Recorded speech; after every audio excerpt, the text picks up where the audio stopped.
ഗംഗാവാലിപ്പുഴയിൽ അർജുനു വേണ്ടിയുള്ള തിരച്ചിൽ ഊർജിതമായി നടന്നുകൊണ്ടിരിക്കുകയാണ്. ഈശ്വർ മാൽപേ ഇന്ന് 10 തവണയെങ്കിലും ഗംഗാവാലിപ്പുഴയുടെ അടിത്തട്ടിലേക്ക് ഡൈവ് ചെയ്തിട്ടുണ്ട്. ഇതിനിടയിൽ വളരെയധികം ആശ്വാസം നൽകുന്ന വാർത്തയാണ് ഇപ്പോൾ കേൾക്കുന്നത്. ഒരു ലോറിയുടെ ടയർ കണ്ടെത്തിയിരിക്കുകയാണ്. അർജുൻ ഓടിച്ചിരുന്ന മരത്തടികൾ കണ്ടെത്തിയ അതേ സ്പോട്ടിൽ നിന്ന് തന്നെയാണ് ഒരു ടയർ കണ്ടെത്തിയിരിക്കുന്നത്. മാത്രവുമല്ല, ഒരു ലോറി തലകീഴായി മറിഞ്ഞ് ഗംഗാവാലിപ്പുഴയുടെ അടിത്തട്ടിൽ കിടക്കുന്നതും കാണുന്നുണ്ട് എന്നും ഈശ്വർ മാൽപേ പറയുന്നു. അത് അർജുൻ ഓടിച്ചിരുന്ന ലോറി തന്നെയാണോ എന്ന് മനാഫ് ഉറപ്പിച്ച് പറയുന്നില്ല. പക്ഷേ ടയർ കണ്ടെത്തിയിരിക്കുന്നത് അർജുൻ ഓടിച്ചിരുന്ന വണ്ടിയുടേതാണെന്നും മനാഫ് പറയുന്നുണ്ട്. ഇനി അർജുൻ്റെ വണ്ടി കൂടാതെ അർജുൻ്റെ വണ്ടി പോലെയുള്ള ഏതെങ്കിലും മറ്റൊരു വണ്ടി ഉണ്ടോ എന്നും അറിയില്ല.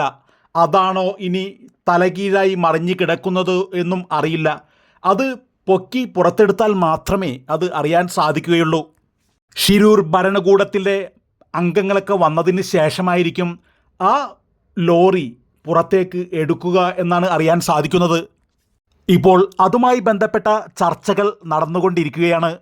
ഇന്നലെയായിരുന്നു ഡ്രഡ്ജിംഗ് മെഷീൻ ഷിരൂരിലെത്തിയത്. ഷിരൂരിൽ 30 മിനിറ്റോളം തിരച്ചിൽ നടത്തിയതിന് ശേഷം വെള്ളം വെക്കുന്ന സ്റ്റാൻഡും അതുപോലെ ഇന്ന് രാവിലെയുള്ള തിരച്ചിലിൽ മരത്തടികളും അതുപോലെ മരം കെട്ടാനുപയോഗിച്ചിരുന്ന കയറുകളും കണ്ടെത്തിയിരുന്നു.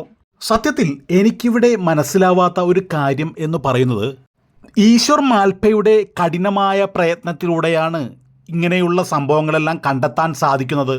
പക്ഷേ ഈശ്വർ മാൽപേക്ക് ശരിയായ രീതിയിൽ ഗംഗാവാലിപ്പുഴയുടെ അടിത്തട്ടിലേക്ക് ഊഴ്ന്നിറങ്ങാനുള്ള അനുമതിയും ചില സമയങ്ങളിൽ ഷിരൂർ ജില്ലാ ഭരണകൂടം നൽകുന്നില്ല. അത് എന്തുകൊണ്ടാണെന്നും മനസ്സിലാകുന്നില്ല.